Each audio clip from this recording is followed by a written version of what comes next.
Good evening and welcome to Tonight with Tim Modise. The South African National Budget was presented yesterday, and tonight we look at the impact and the shortfalls with two civil society organizations. Good evening. The Minister of Finance, Malusi Gigaba, presented a 1.67 trillion budget, with the bulk of the money being allocated to social services. Of the more than 1 trillion rands allocated to social services, education and culture will receive 350 billion rands and health 205 billion rands. Over 600 billion will go to other services, with 180 billion rands going to debt service costs. The main points of the budget are additional allocation of 57 billion rands for fee-free higher education and training, and the increase of VAT from 14% to 15%. Political parties criticize the government for mismanaging the economy and then charging the taxpayers for it, and civil society organizations are complaining about the burden that the VAT increase will place on the poor. Here to talk about the budget, its impact and shortcomings are budget analyst for Section 27, Daniel McLaren. And welcome, Daniel, as well as senior researcher and project manager for the Studies in Poverty and Inequality Institute, Hopolang. Selebalo. Good evening and welcome, Hopolang. Now let's look at the structure of the budget itself, and I'm starting with the overall budget as a reflection of the economy. Does it tell us much about what's going on in the economy, Daniel? It absolutely does, and of course the budget is probably government's main tool for shaping the direction of the economy. So what we saw yesterday, as we all expected, it was a tough budget. It was a tough budget environment, and that reflects the fact that the economy is in a tough place. We know we had rising debt costs. We know that the ratings downgrades contributed to that, and we know that the low growth that we've had over the last 5 years contributed to that. And in addition, we had to make some serious spending commitments in terms of higher education. So we were bracing ourselves for a tough budget.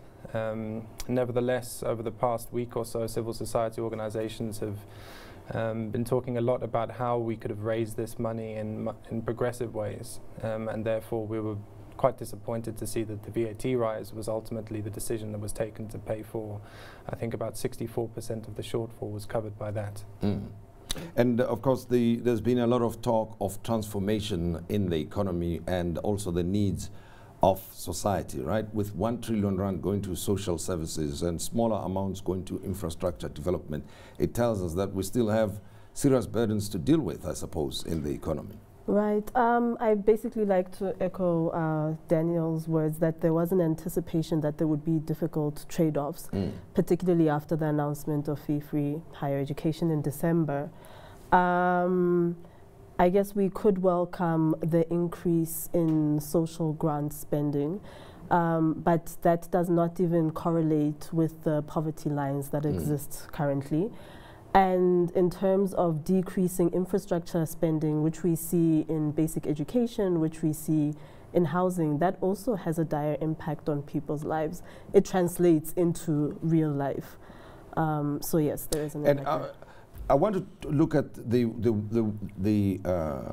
inadequacies, right, in the poorer municipalities. I'll come back to the social impact of the budget. The fact that there are places that still do not have water, that do not have roads, that if the infrastructure spend is reduced in the manner that it is, then it means the quality of life of people who live in tier 2, 3 municipalities are still not going to see improvements in their lives. Right.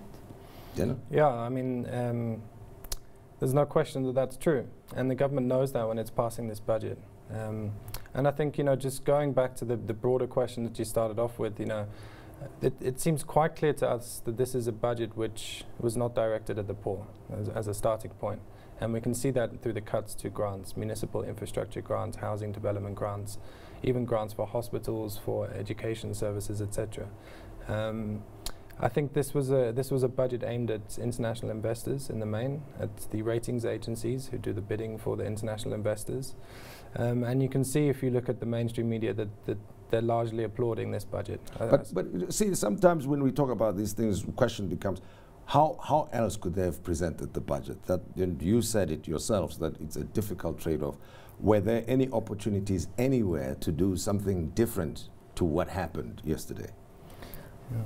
I mean, we as civil society believe that there are a number of alternatives that could possibly have been put on the table, including increasing corporate income tax, putting forward a wealth tax, and there are other forms of tax that taxation that could have been put on the table other than the increase of VAT.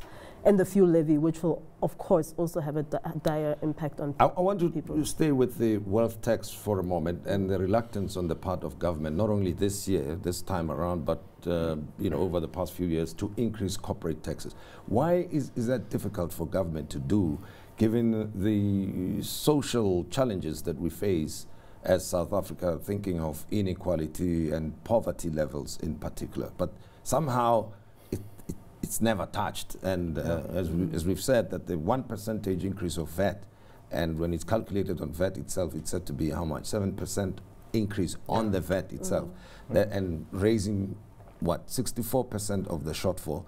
This will be paid by poor people, whereas with the wealth tax, the argument that I've listened to is that you could have raised even more if you went that route, but government is reluctant to do so. Look, VAT is the easiest tax to raise. It's the easiest for, in particular, you could say middle-class bureaucrats who aren't going to be paying the largest share of that. It's easy because you increase the percentage and you almost immediately start collecting the tax. So it's a short-term move. It's a short-term move which makes investors happy. They can see that the debt is going to be paid off slightly quicker, and it's really taking into account short-term considerations.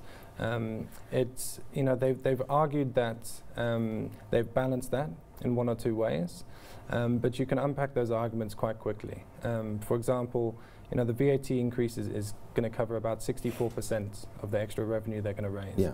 The personal income tax adjustments are going to raise about 20%. And then they mentioned increases in luxury goods excise duties. Those are going to raise maybe 2%. And then they mentioned the inheritance, the property estate duty increase, and that's going to raise only 150 million rand. So it's quite clear when you look at the overall mix, and obviously if you take the general fuel levy increase into account, which is also regressive because everybody pays the same rates no matter what their income, you're looking at, give or take, 70% of the increases come from regressive taxes. And yet this is in an era when we have a new president that many people are hopeful is going to start changing things in government, improving the performance of government, and yet you know, this budget doesn't really speak to the social compact, for example, the new social compact or the new dawn or whatever you want to call it, that Cyril Ramaphosa has been talking about. Because if we're serious about a social compact, then we must be looking at how everyone can pay equally. And that means that we can't not include corporations. You know, if we're serious about a social compact, that must include labor, it must include government, it must include business. And business is more or less got off scot-free in this budget. So we don't think that's right. I can't explain to you how they came to that decision. They will tell you things like, you know, our trading partners have low corporate income tax rates. But South Africa is a very unique country. We have an extremely unique position on the African continent.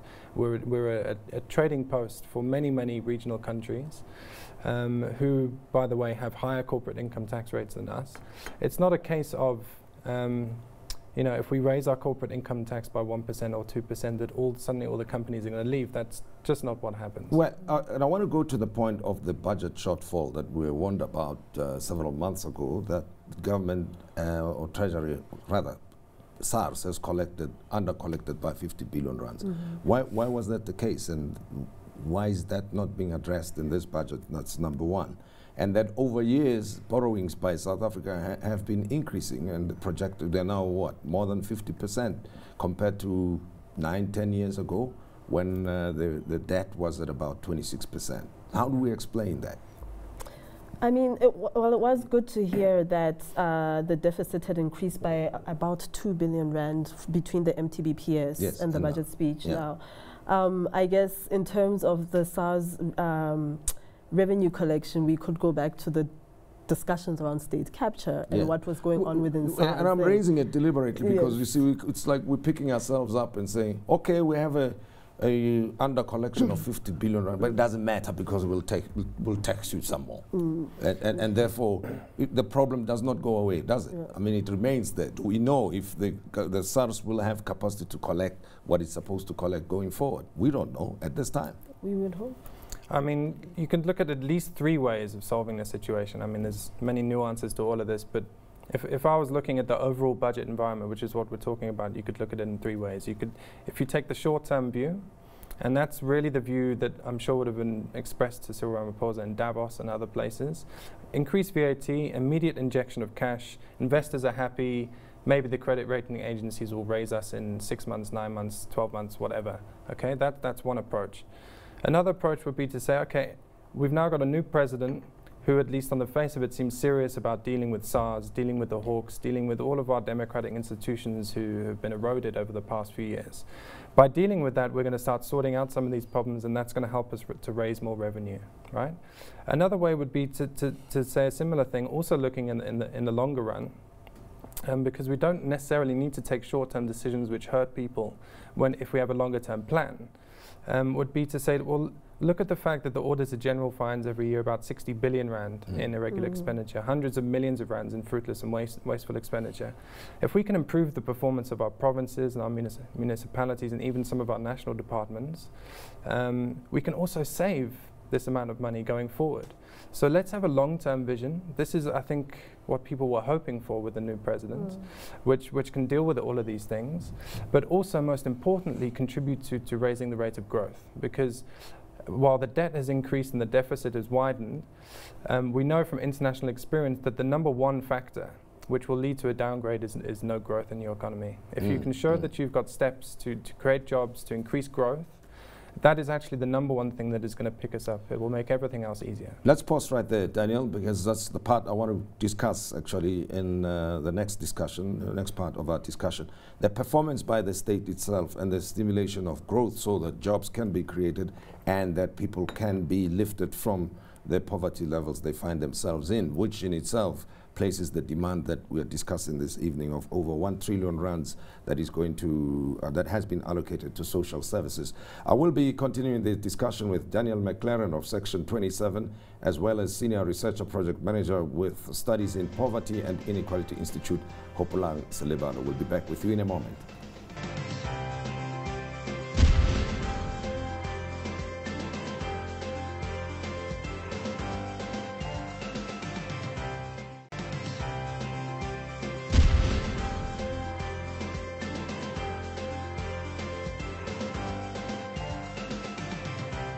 The budget, its impact and shortfalls. That's our topic for discussion with Daniel McLaren as well as Hopolang Selebalo, they are both with me here in the studio to discuss this matter.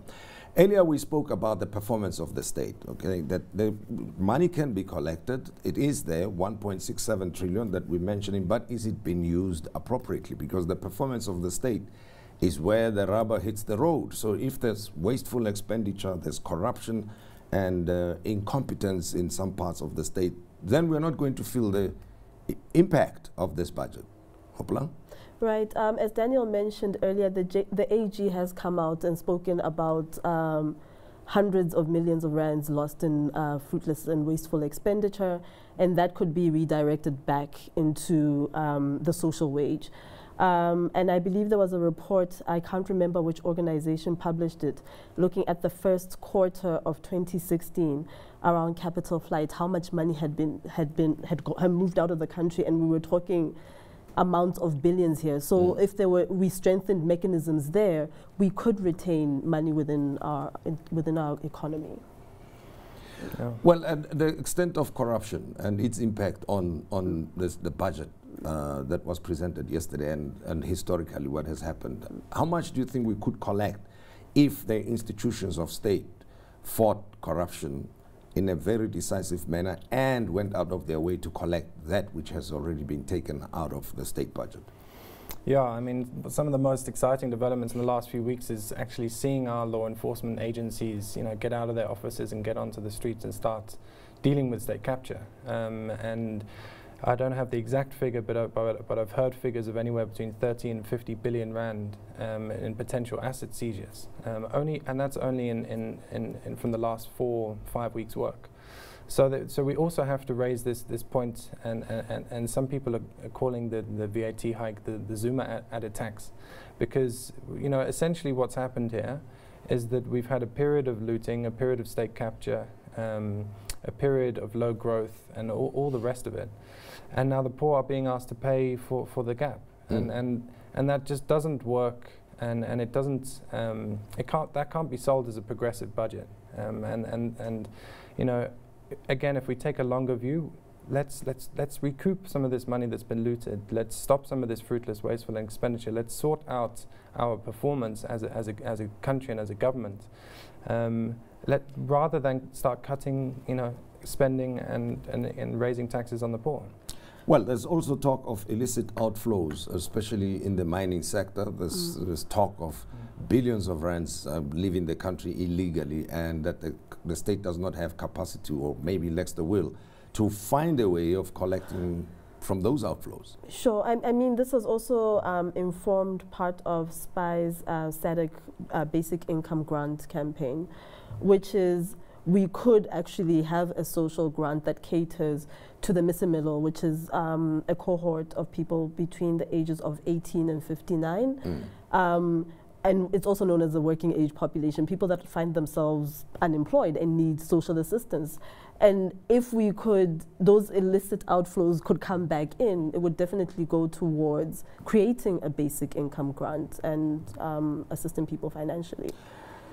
Which leads me then to the stimulation of growth in the economy, because we're talking about what? Best 1% growth, which is not going to deal with the massive problem of unemployment that we have in the country. And given the cyclical nature of our economy, in the past the talk was that, when other sectors, mining specifically and other sectors, were in decline, then the infrastructure investment by the state would help to keep things going. But that itself is declined. So what room does South Africa have to grow the economy, to create employment at least, or increase the amount of money that's there in the economy that can be taxed, and therefore increase the tax revenues? Sure. I mean, look, we all want to hope that we are in a new period of politics, one in which some of these fundamental issues are back on the table, and we can have policy debates instead of just who must go and who must stay. And there are some people who are saying that this budget is a return to the days of Gear and Trevor Manuel style budgets, which were very much informed by pleasing the international community rather than our local constituency, people of South Africa. And sure, the president's only been in power for a short while. Sure, it's not his cabinet. Maybe it's not his finance minister. But we do nevertheless need to start having these conversations once again. So, the problems in the South African economy aren't actually cyclical, although we are affected by global trends, things like commodity prices. What's more important is the structural issues. And those are things like the fact that 1 in 3 people are unemployed. It's things like the fact that we still rely heavily on a mining industry, which is probably a sunset industry. We may be able to increase its scope for growth in the medium run, but it's probably a sunrise industry. But what feeds into this ongoing unemployment, I think it's now 9.6 million people unemployed, is the fact that our education system just isn't providing people with the skills that they need to participate in the economy. And so, we have to go right back and even look at things like early childhood development.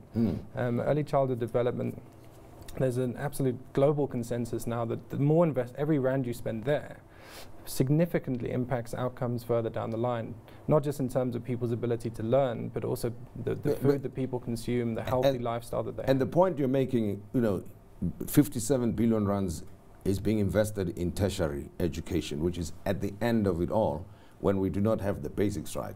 I spoke to Professor Ahmed Bauer of the universities recently, and he tells me that there's a 40% attrition rate at university level, which tells us that the basic education system itself is not delivering the goods, notwithstanding the fact that there's not only the amount spent on tertiary education, but the overall amount spent on basic education. So where are the problems there? What is it that needs to be fixed, do you think?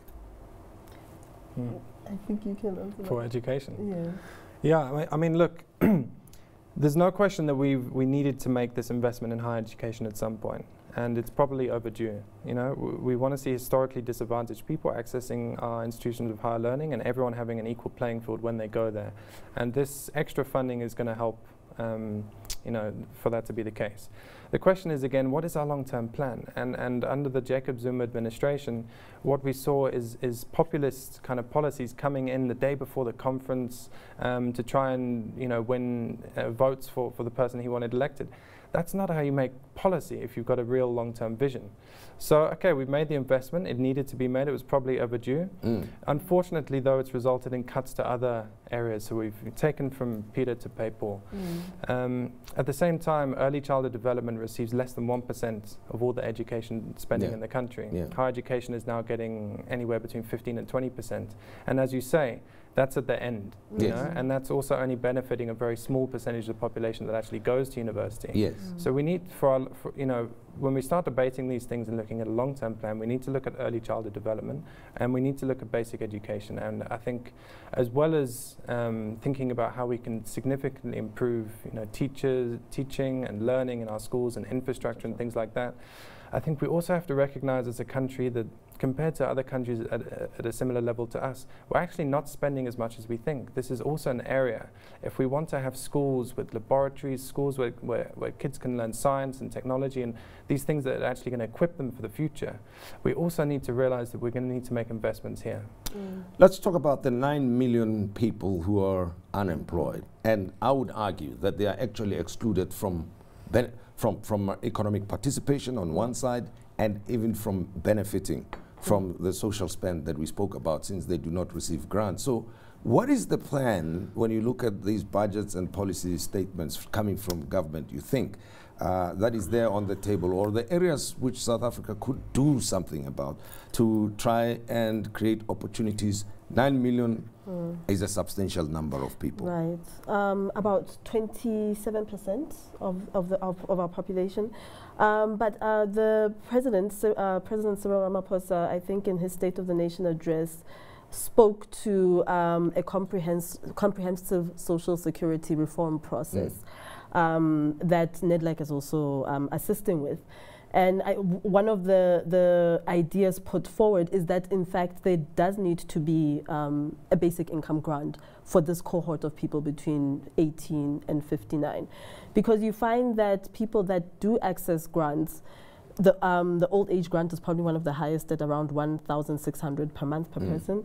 That's split within a family, and people need to buy food, people need to educate their kids, buy uniforms, transport, all of that.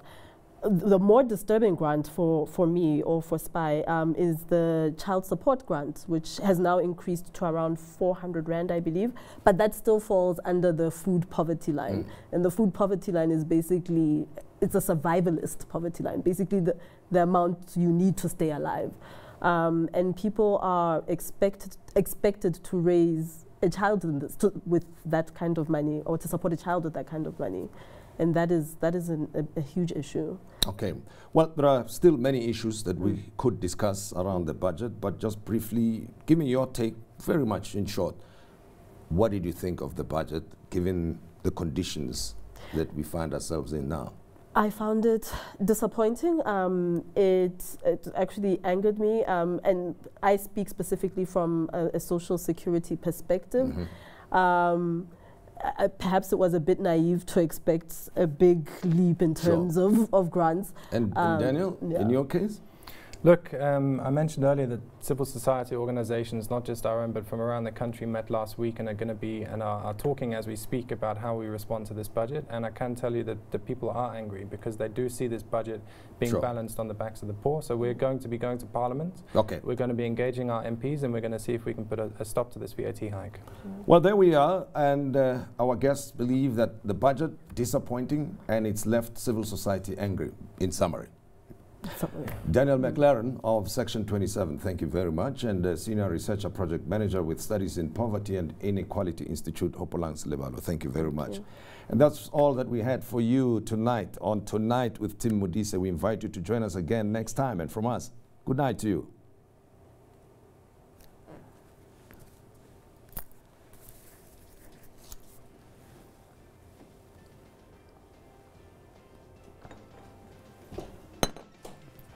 All right. Thank you.